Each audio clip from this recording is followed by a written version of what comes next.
अभिधान राजेंद्र कोश, उनका चौथा भाग फोर्थ पार्ट में 101 नंबर का सब्जेक्ट विषय है नवमी।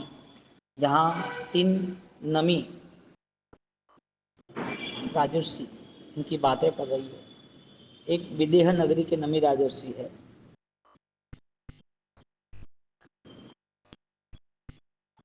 दूसरे नमी राजा का खुद का चरित्र है मिथिला के, और नमी नाम से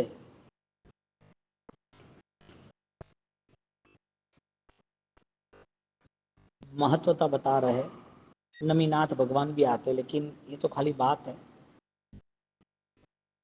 विदेह नगरी के महान प्रसिद्ध राजा जो हो गए, स्वनाम आख्ये विदेह राजे, उत्तराधर में उसका वर्णन आया है। और नमो नमी विषय चतुर्धा चतुर्भेदे नामादि, नमी शब्द की नाम स्थापना द्रव्य भाव से 4 प्रकार बताए हैं। उत्तराधीन सूत्र में उसकी बात आती है। और नमी राजर्षि जो हो गए मिथिला नरेश, वो मिथिला नरेश और विदेह नरेश वो अलग है। उनका एक भव्य पराक्रम था। सिर्फ नगरी जल रही है वो नहीं, खुद जल रहे वो भी वो देख रहे थे। और वो दर्शन होने के बाद उस आग को ज्ञान से पूरा शांत किया। जगत के अंदर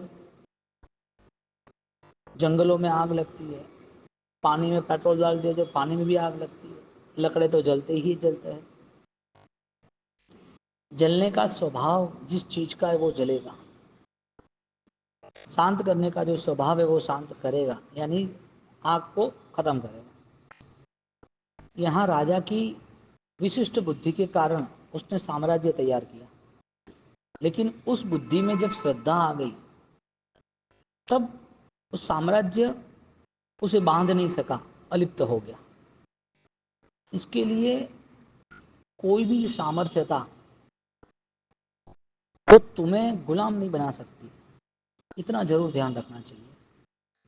हमें मिली हुई कोई भी पुण्याई, कोई भी शक्ति वो कर्म बंध का कारण नहीं बने, अलिप्तता का कारण बनना चाहिए।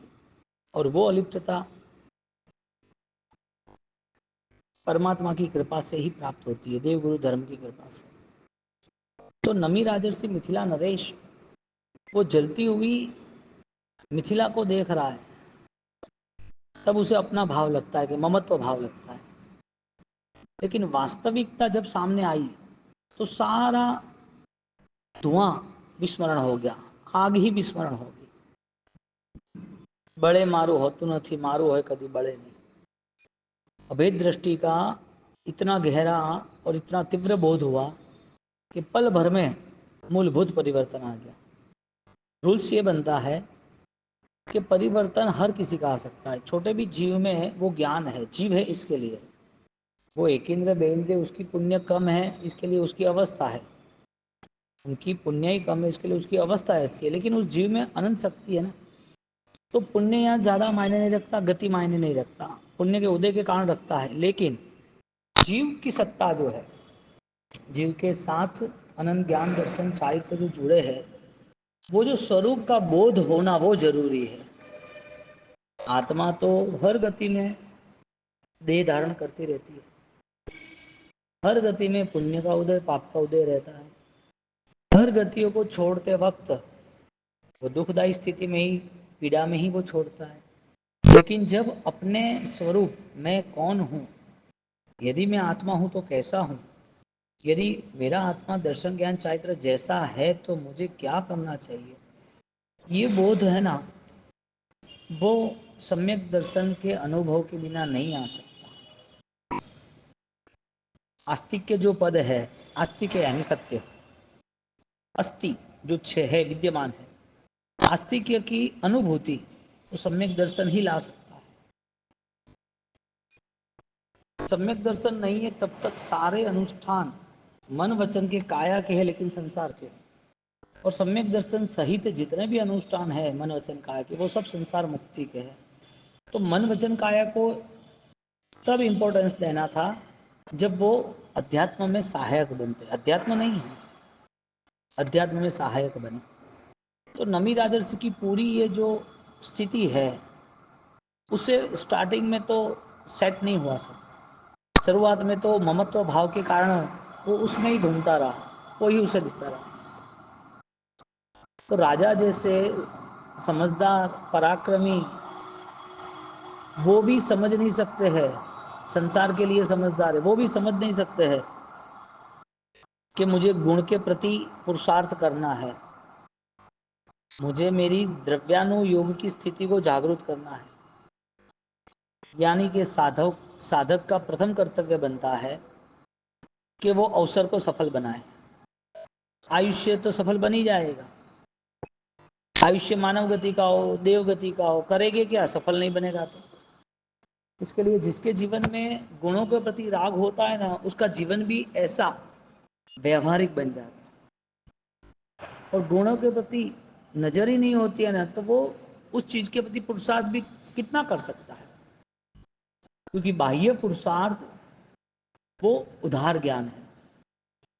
बाहर की सेवा करनी, बाहर से अच्छा दिखना, अच्छी बातें करनी, बाहर से किसी को अच्छा लगे ऐसा व्यवहार करना, सेवा में वो आगे चल जाए, ये सारी चीज़ें उधार है। किसी के देख के, किसी के डर से जवाबदारी है उसके लिए, इसके कारण सब हो रहा है। तो किसी को लगे कि ये गुणवान है, खुद को भी लगे कि मैं गुणों के प्रति जागरूक हूँ, लेकिन वो बाहर की संस्कार की यात्रा है, ये सद्भावना सहित कुछ नहीं हो रहा है। सद्भावना एक नाम है, व्यवहार है। आंतरिक गुणों के प्रति जागृति होती है ना, तो उसे उस स्थिति को निर्माण करना या उस स्थिति के निर्माण में प्रवेश करना, वो उसका बोध होता है। सेवा यानी कि गुण अनंत काल से नहीं मिले हैं, अनंत काल से हम वंचित है, तो आज कैसे मिल सकते हैं? और सामान्य जीव को कैसे मिल सकते हैं, सामान्य ज्ञान में कैसे मिल सकते हैं? इसके लिए अदम्य पुरुषार्थ चाहता है। सम्यक दर्शन, दर्शन सप्तक के क्षयोक्षम भाव से, क्षय से प्राप्त होता है। अब जहाँ राग की मोह की स्थिति होती है, वहाँ अपूर्व कर्म कैसे हाजिर हो सकता है? इसके लिए गुण का नजरिया वो भी एक महान कर्म निद्रा है। अनंत काल की स्थिति को बदलना यानी कर्म को बदलना। अज्ञान बदलेगा तो कर्म बदलेगा। तो अनंत काल जो पाला पोसा है, जिसका जतन किया है, उसको बदलने की तैयारी कितनी बड़ी चुनौती है। इसके लिए संसार में दोष ज़्यादा दिखेंगे, गुण नहीं दिखेंगे। ज्ञानी कहते हैं कि तेरे दोष तू देख ले, फिर अपने आप उस दोषों की द्रोणा हुई ना, शुद्धि के कारण, आध्यात्म धर्म के कारण, तो दोष का अवसर नहीं आएगा, दोष रखेगा ही नहीं। क्योंकि किताब का कवर इतना महत्व नहीं था जितना किताब में जो मैटर महत्व की थी। किताब का कवर कैसा भी हो, मैटर बेस्ड होनी चाहिए।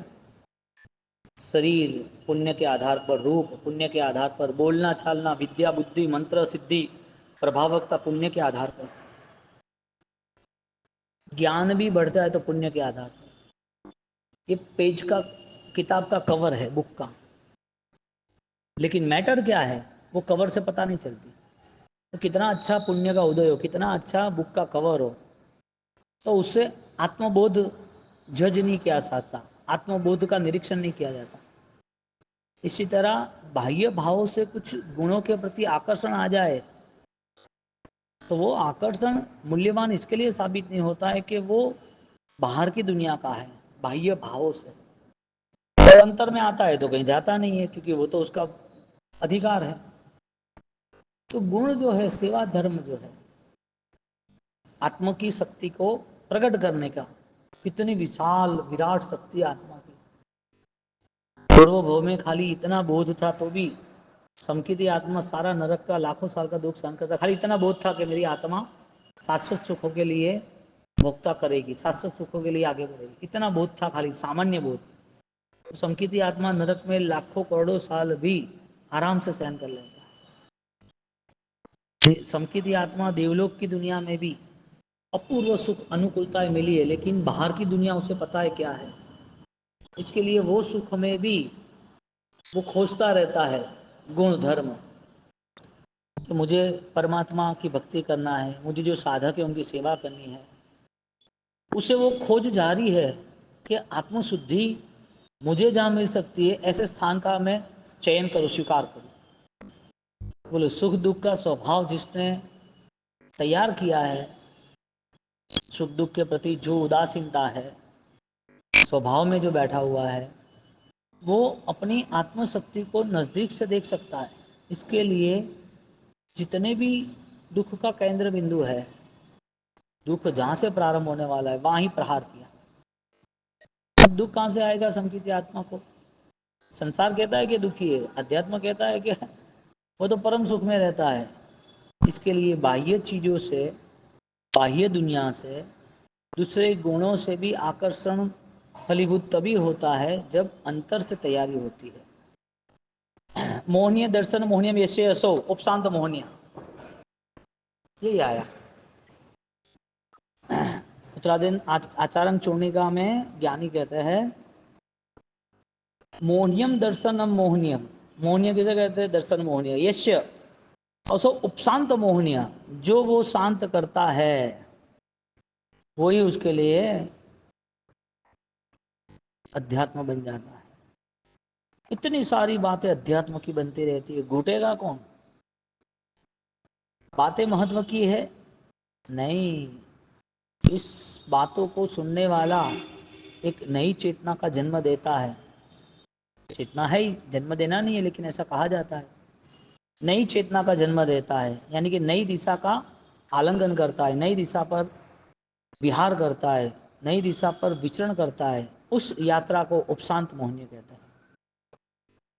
अब वो घुटना कितना जरूरी है। किताब तो किताब है, शब्द तो शब्द है। तो किताब और शब्द से तुम प्रभावित होते हो, तो वो बोध से प्रभावित कब होगे? कौन होगा? तो वो मंथन जरूरी था कि जिसके कारण ये स्थिति का निर्माण हो। अनुत्तर प्रधाने धर्मे चाइत्य धर्मे पुत्र स्थापित तत्र प्रवर्जितम। उत्तराधीन सूत्रकार क्या कहते हैं? नमी राजा का ये दृष्टांत है कि जो अपने पुत्र को राज्य में स्थापित कर कर खुद प्रवर्जित होते हैं। अभी नमी राजर्षि की कथा है ना, तो मिथिला की कथा है। अब उनका त्याग का धर्म प्रारंभ हुआ, उनको त्याग की भावना हुई, तो उस त्याग के कारण उनको वैराग्य हुआ, तो राजपाट छोड़कर उसने अपने पुत्र को स्थापन करके चारित्र ग्रहण किया। अल्प ज्ञान या भ्रमित ज्ञान या सिर्फ चंचल ज्ञान, सामान्य यानी कि अज्ञान आधारित ज्ञान, वो उसे स्पष्ट बोध नहीं कराता है। ज्ञान है, स्पष्ट नहीं है, क्रिया है, उपकारी नहीं है। उसको ये सारी चीजें उपचरित बोध देती है, उपचरित बोध। जैसे एक गरीब को नए कपड़े राजा के पहना दो तो उसे आनंद आता है, लेकिन राजा नहीं है, उसे पता होना चाहिए। वो ऐसा भ्रमित हो जाए कि मैं तो राजा हूं, राजा जैसा हो गया। एक दिन का राजा, तू राजा थोड़ी बन सकता है। राजा के लिए तो उसने 10 साल मेहनत की, पराक्रम किया, भूखा रहा, लड़ाई की, घाव लगे, उसके बाद युद्ध में गया, उसके बाद उसने साम्राज्य खड़ा किया। वो राजा मान सम्मान के योग्य है। ड्रेस पहनने से, तलवार रखने से, मुकुट रखने से, सोना चांदी के गहने पहनने से वो राजा नहीं होता, वो वास्तविक स्वरूप नहीं है। वो नहीं समझा, इसके लिए भ्रम में रहता है कि मैं राजा हूं। राजा नाम से होता है कि पराक्रम से होता है? इसी तरह यहाँ पर ज्ञान होता है वो शब्दों से या किताबों से या श्लोकों से या परमात्मा की देशना से भी एक उत्तम बोध की बात करें तो वहां भी नहीं होता, क्योंकि बोध अपेक्षा से बोध नहीं है, इसके लिए वो बोध भी निष्फल है। तो वो ज्ञान ज्ञान नहीं है उसके लिए, क्योंकि वो ज्ञान उसे आत्मशक्ति तक न ले जाए। ऐसी स्थिति को लेके वो कितना भी क्रिया बोध ले ले तो उसको फलीभूत नहीं होगा। गरीब राजा है? नहीं है, गरीब राजा नहीं हो सकता। कोई अच्छा सा लकड़े का एक प्लान बनाते हैं, कोई बिल्डिंग बनती है 6, 5, 15 विंगों की, 500, 700, 1000 फ्लैट बनाने हैं, तो उसके पहले प्रोजेक्ट में एक प्लान बताते हैं कि भाई ऐसे ऐसी बिल्डिंग होगी। वो लकड़े का होता है, जो दिखता है ना वो प्रभावित और आकर्षित रहता है, लेकिन उसमें कोई भी रहना, किसी का रहना नहीं होता, कोई रहने नहीं जा सकता, क्योंकि वो सिर्फ एक 10 फुट चौड़ा एक प्लाय है, उसके अंदर 5 फुट का 3 फुट का एक अच्छा सा फ्लैट का प्लान बना रखा है कि ऐसा ऐसा कंस्ट्रक्शन बनेगा, बना नहीं है। उसको देख के वो देखता है कि हाँ फ्लैट ऐसे हो सकते हैं, 2000 फुट के ऐसे फ्लैट हो सकते हैं, इतनी एमिंग्स यानी इतनी सिस्टम, इतनी फैसिलिटीज हो सकती है। वो सारी चीज़ें फ्लैट को दिखा सकती है, फ्लैट नहीं है। गरीब राजा का कपड़ा पहन सकता है, राजा नहीं है। क्रिया और ज्ञान वो मोहनीय का सक्षम नहीं करे तो वो अध्यात्म नहीं है। इसके लिए भगवान की देशना भी कई लोगों को उपकारी साबित नहीं हुई। साक्षात भगवान सामने बैठे हैं समोसर में तो भी उपकारी साबित नहीं हुए। क्यों? क्योंकि आंतरिक चेतना जो नई दिशा पे जाना चाहता था वो दिशा ही नहीं सेट हुई। तो जब उन्होंने पुत्र को स्थापन किया राज्य में तो वो बोध के साथ हुआ, समझदारी के साथ हुआ, वैराग्य के साथ हुआ। लेकिन जागृत आत्मा को वो देखना चाहिए कि मेरी स्थिति, मेरा वैराग्य कमजोर ना हो। इसके लिए हर बार उसे अपनी आत्मशक्ति को, चढ़ते परिणाम है आत्मशक्ति को, नया ज्ञान, नया चिंतन, नया मंथन, हर बार आत्मजतन तो लगाना पड़ेगा। क्योंकि अनंत काल की जो स्थिति है मोह की, ममत्व की, अनंत कर्मों की, अनंत अज्ञान की, वो तो इस भव में और इस क्रिया से कैसे जाएगी? उसे लगातार निरंतर सात्विक पुरुषार्थ करना पड़ेगा। अध्यात्म का, क्रियाओं का पुरुषार्थ नहीं, अध्यात्म वाली क्रियाओं का पुरुषार्थ। अब वो सोचेगा कि हमने तो ये कर दिया, हम तो श्रम साधक बन गए, हमने तो त्याग कर दिया, हम तो बैठे आराम से अकेले, हमारा ध्यान अच्छा है। नहीं, बालक को भ्रम हो सकता है छोटी ट्रेन चला के मेरी ट्रेन है। समझदार उस ट्रेन से खेलता भी नहीं है, खिलौना है। क्रिया को खिलौना बना दिया, उसे आनंद नहीं आता है। अल्प आनंद वो आनंद नहीं होता है। कुछ समय के लिए कुछ हो गया वो आनंद नहीं होता है। आनंद दुख सहन करके सुख त्याग में है, क्योंकि वो अध्यात्म से दूर है, अध्यात्म का हिस्सा नहीं है। पराया उसे क्या लेना देना, पराया उसे क्या लेना देना।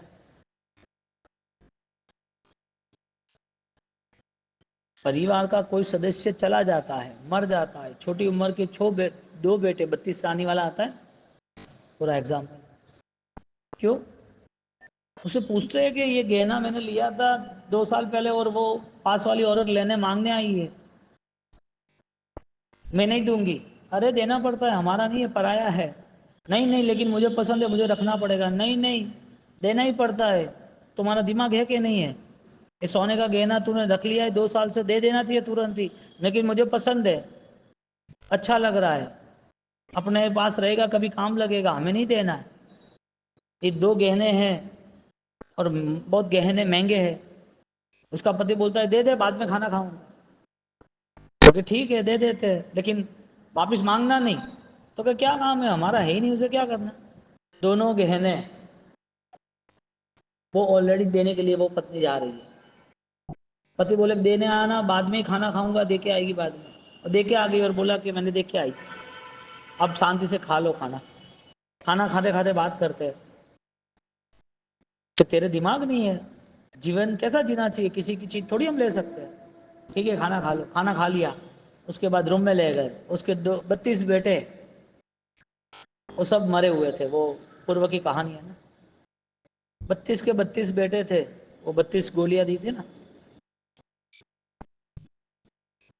क्या नाम था? सुलसा नहीं, सुलसा की थी, अनुसुईया नहीं थी, सुलसा की थी। 32 बेटे मर गए, घटना से प्रभावित ही नहीं हुआ क्योंकि ज्ञान हाजिर है। क्या बोलेगा? मेरे बेटे मर गए, तुम्हारे कहाँ थे? तो कर्मों ने दिए थे। और जिसने हमारा अधिकार नहीं है वो तो रिटर्न करना पड़ता है। तुम जब तक शरीर को पराया, अनित्य भावना नहीं भाओगे, तब तक हर पर्यायों के प्रति आकर्षण रहेगा। ये अनित्य, ये मेरा नहीं है, इसका मतलब सब कुछ मेरा नहीं है। जितना भी पुद्गल का अधिकार जमा रहे उतना वो अपने आत्मा से दूर होता है। तो कैसे वो चल सकता है? नमी राजर्षि, उसका ज्ञान था, इसके लिए उसने वैराग्य से, अपने ज्ञान से वो छोड़ दिया। पुद्गल का अधिकार मेरा नहीं, आत्मा का अधिकार मेरा है। 32 पुत्र सुलसा छोड़ रही है, और 32 पुत्र के लिए अपने पति को कह रही है। उसका तो सम्यक दर्शन हाजिर था। पति को उस भाव में ले जाते हैं कि भाई तुम तुम्हारे अध्यात्म से दूर नहीं रहना, धर्म पत्नी। इसके लिए उनको ये बोध दिलाया ज्ञान की चर्चाओं से। कहना तो एग्जाम्पल था, ज्ञान की चर्चा से बोध दिलाया। पुत्र की नजर है या अनित्य की नजर है? 16 भावना आती है ना, भावना शिवाय च भवाय च। भावना उसके लिए भव का भी कारण बनता है और कल्याण का भी कारण बनता है। संसार की बुद्धि रहेगी तो रोता रहेगा। 32 पुत्रों को छोड़ना है और वो पुत्र मेरे नहीं है, उस हिसाब से संसार वहन करना। इसका मतलब ये संसार में हम कभी भी यहाँ से छोड़ के जाने वाले हैं। इसी तरह हर दिन व्यतीत करना। राग भाव की बात ही नहीं आती। द्वेष किससे करना? ये तो सब हम विस्मरण नहीं करेंगे तो ये लोग तो विस्मरण करने वाले हैं। जिससे हमारा नाता जुड़ा है वो तो आज दिन तो कल विस्मरण भूल जाने वाले हैं। मर जाएंगे तब भी, गायब हो जाएंगे तब भी, भयंकर बीमार हो गए। जो लोगों के साथ रहते थे वो भी पूछने नहीं आएंगे। वो जब मिलोगे तब बोलोगे 2 साल से मिले नहीं, कि तुम मेरी खबर लेने नहीं आए, मैं तो ऑलरेडी बीमार थे, हम तो 2 साल से, है ना, हमें तो पता ही नहीं। अरे ऐसा ही है संसार, पता नहीं क्या। तो यहाँ पर जब नमी राजर्षि बेटे को क्या शब्द रखा है? अनुत्तर प्रधान धर्म चारित्र धर्म पुत्रम स्थापित तथा प्रवर्जितवान। वो दीक्षित बनते हैं, शिक्षा के साथ दीक्षित बनते हैं। त्याग तभी होता है ना, लेकिन कभी कभी ऐसा अवसर आता है कि जिसमें ज्ञान को और एक्टिव रखना है, जागृत रखना है। षड्वर्ग उत्सर्ज एतम तस्मिन व्यक्ति सुखी नृप। नमी राजर्षि चारित्र के बल से सारे क्रोध, मान, माया, लोभ, हर्ष, मद, 6 चीजों का त्याग करके परम सुख में मग्न रहा था। समझदारी के साथ स्वीकारा है ना साधना का क्रम। साधना क्या है वो स्वरूप पता है, तब तो प्रवेश हुए, तब तो इतना बल आया, तब तो इतना विकास किया, तब तो ये हृदय से स्वीकारा कि हाँ ये साधना है। किसी ने जबरदस्ती तो की नहीं थी नमी राजर्षि को। इसके लिए जिसको भी साधना स्वीकारना है, सबसे पहला धर्म ये है कि सेल्फ कमिटमेंट। मुझे पसंद है इसके लिए मैंने किया है। जबरदस्ती से कोई धर्म होता नहीं है। जबरदस्ती करने वाला धर्म को सफल बना भी नहीं सकता। भाव की बात है। फिर मन में परिणाम ही ना हो तो वो परिणाम रहित अवस्था उसकी छूट जाएगी, वो गुण को नहीं पाएगा। अनंत साधना या अनंत जीवन साधना की, उसमें एक साधना अधिक साध्य के बिना, साध्य के बिना मन ही नहीं है ना, परिणाम ही नहीं है ना। तो राजर्षि ने 6 चीजों को त्याग किया: क्रोध, मान, लोभ, हर्ष, मद, मान, माया। सम्यक दर्शन आदय गुणा अस्मिन तत्व प्रज्य स्थानम प्रतीति। उत्तराधीन सूत्र में कहते हैं सम्यक दर्शन का गुण केवल प्रवज्ञा पालन से ही बलवान होता है। यानी कि सम्यक दर्शन सहित चारित्र, सम्यक दर्शन सहित ज्ञान, सम्यक ज्ञान, सम्यक दर्शन, सम्यक चारित्र। ज्ञान दर्शन चारित्र आद्रु, ज्ञान विराधना दर्शन विराधना चारित्र विराधना परिहर। क्यों? ज्ञान आद्रु यानी सम्यक ज्ञान आद्रु। तो जो ज्ञान का बोध हो रहा है, जिस ज्ञान से कसाई बढ़ रहे, संसार बढ़ रहा है, उस ज्ञान को सम्यक दर्शन कहना कि नहीं, सम्यक दर्शन कह ही नहीं सकते। सम्यक दर्शन कैसे कह सकते? जिस गाड़ी में बैठ के आपको जो मुसाफरी करके जहां जाना था वहां नहीं गए, आप हॉस्पिटल में गए। अरे गाड़ी में बैठे कोई हॉस्पिटल में रहता है? हाँ, वो गाड़ी का एक्सीडेंट हुआ था, हॉस्पिटल में गए। बोलो गाड़ी हकीकत में स्थान पे ले जाने वाली थी, हॉस्पिटल में क्यों ले गई? सही ढंग से नहीं चलाया, ज्ञान को, धर्म को सही ढंग से नहीं किया, तो वो विराधना का कारण बना, अनंत संसार बढ़ गया। मिथ्यात्व अवस्था में सारी स्थिति अनंत संसार का कारण बनती है। सुखम यथा भवति एवं वसामह तिष्ठमः जीवामः प्राण धारयमः। वाह वाह वाह। आवश्यक छोड़ने का नमी राजर्षि आत्मा के सुख में लीन था, यानी कि वसामह रहता था, तिष्ठामह वहां जीता था, जीवामह जीतता था, प्राणान धारय अपने प्राण से भी अधिक धारणा की। श्वास एक बार चला जाएगा लेकिन धर्म नहीं जाएगा। हमारे मन में न्यूरॉन्स होते, न्यूरॉन्स, ये शरीर है, खोपड़ी, जो कपाल, जो दिखता है भाल, वो मन नहीं है। अंदर जो हड्डियां है, जो अखरोट की तरह अलग अलग अलग दूसरे सेल से, वो मन नहीं है। अध्यात्म के स्तर पर ऐसी विचारधारा है कि मृत्यु, हार्ट बंद है, श्वास बंद है, फिर भी कुछ चहल पहल हो रही है। और आज ऐसी अवस्थाओं में, ऐसे मशीनों में वो आज ये सारी चीज़ें देख रहे हैं कि इसकी श्वास तो चली गई, हार्ट बीट्स नहीं चलती है तो भी, तो कई बार ऑर्गन्स 24 घंटे जिंदे रहते हैं, लेकिन उससे भी आगे अभी तक आंतरिक अंतर्मन, सूक्ष्म मन सचेत है, लेकिन वो दिखता नहीं। साधनाओं में क्या होता है, साधना वाला उसका प्राण है, श्वास है, लेकिन वो उसका अभाव है, भोजन नहीं है, जमीनों में डटा हुआ है, पहाड़ों पे कई गुफाओं में बैठा हुआ है, लेकिन वो अवस्था है। नमी राजर्षि कौन था? मिथिलायाम पुरम दह्य मानायाम न में दह्यते किंचित स्वल्प इति। नमी राजर्षि कौन है? वो सोच रहा है अनित्य भावना से कि जो जल रहा है वो मेरा नहीं है, मेरा वो कभी जलता नहीं है, पराया मेरा हो सकता नहीं, मैं पराया हूं नहीं। जो अनित्य है वो नित्य नहीं है, नित्य है वो अनित्य नहीं है। संसार में जो अज्ञान है वो आत्मा का नहीं है, आत्मा में कभी अज्ञान होता नहीं है। नमी राजर्षि की सम्यक भावना सर्वश्रेष्ठ इसके लिए है कि वो मिथिला को जलकर देख रहा है, मिथिला राख में डूब रही है, राख बनने की तैयारी है, फिर भी अल्प मात्र भी वो ऐसा सोचता है कि वो मेरा नहीं है। इस भावना से ये है एगो अहम न में किंचित।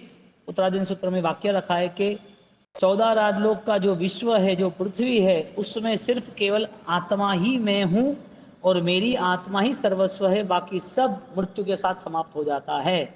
इसके लिए मृत्यु के नाम पर या दुख के नाम पर या सुख के नाम पर वो भ्रमित नहीं होता है जी, स्पष्ट निश्चित निश्चल ज्ञान वाला बन जाता है। यत एक जायते जंतु भ्रम्रियते अपि एक ही। इस जगत में मेरा जीव अकेला आया है, जिसका जन्म हुआ है वो शरीर है, इसके लिए जन्म का मृत्यु भी निश्चित है। अकेला आया और वो अकेला शाश्वत है, इसके लिए वापिस इधर इसको छोड़ के जाएगा। निर्व्यास निर्व्या आचार्य का क्या कहता है, भिक्षु कैसा होता है? वो भिक्षु सर्व प्रिय अप्रिय का भेद नहीं करता, स्वजन का और परजन का भेद नहीं करता, निमित्त का और पराय का भेद नहीं करता, यानी कि ये सारी चीजें के साथ जाना वो विकल्प है। निर्व्यापारस्य निर्व्यापारस्य भिक्षु हो, व्यापार नहीं होता है। सर्वतः विप्र मुक्तस्य एकांत अनुपश्यतः, सबसे मुक्त होता है बाह्य से और उसका दृष्टा भाव बनता है कि ये क्या है। तुम यहाँ से, तुमने पीछे समझो कि 20 साल के अंदर या 15 साल के अंदर तुमने जब भी धर्म आराधना की तो मंदिर तुम्हें याद होंगे, उसके रास्ते पे कौन सा कचरा पड़ा था, रास्ते पे कौन सी गाड़ियां थी, रास्ते पे दूसरे कौन जाते थे, याद है कुछ? क्योंकि वो तुमने विषय नहीं बनाया था। इसके लिए उसकी विस्मृति में कोई बल नहीं लगाना, वो याद ही नहीं रखा है ना हमने।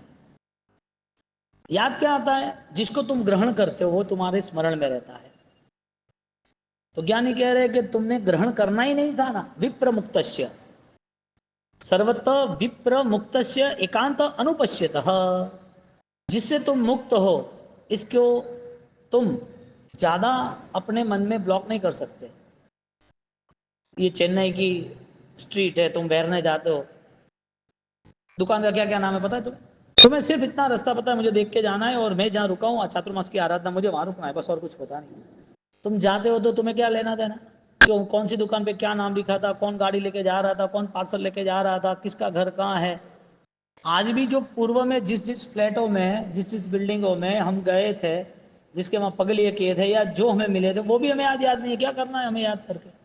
इसका मतलब 99% यदि याद नहीं है तो 1% याद रख के क्या काम है? ये मेरा बेटा है, ये मेरा परिवार है, ये मेरा गहना है, ये मेरा जीवन है, ये मेरी चीज है, इसको भी याद क्यों रखना? इतना सारा तो हम छोड़ के आए, पूर्व का भाव भी हमें याद नहीं है, आज का भी हम पूर्व का हम छोड़ के आए। तो 1% में जो ममत्व है वो किसका है? जिसके साथ तुम्हारा संस्कार स्वभाव बंधा हुआ है।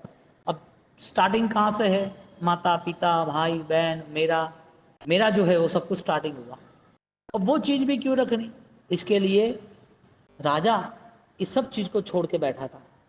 सर्वत्र सर्वतः विप्र मुक्तस्य, भिक्षु बाह्य अभ्यंतर सर्व बंधनों से पूर्ण रूप मुक्त होता है, वही आत्मा को जान सकता है।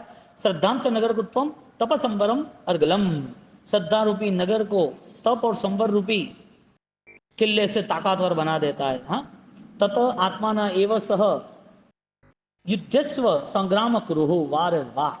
इसके लिए साधक को आत्मशक्ति बढ़ाने के लिए युद्धस्व संग्राम कुरुहु, युद्ध ही सर्वस्व है, लड़ना वो जरूरी है। किसके लिए? अज्ञान के लिए।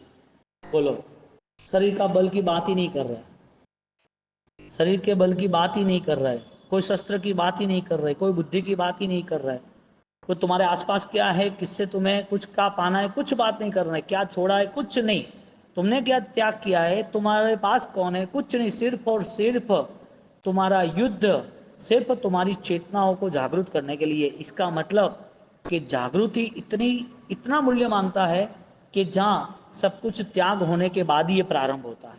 त्याग ममत्व का करना था, विचारों के स्तर, अंधश्रद्धाओं के स्तर पे करता हूँ।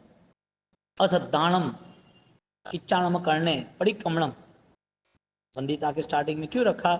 प्रायश्चित क्रियाओं का नहीं, प्रायश्चित किसका? अज्ञान अश्रद्धाओं का प्रायश्चित। ऐसा नमी राजर्षि का, मिथिला नरेश का क्या जीवन है, धन्यवाद है। हाँ।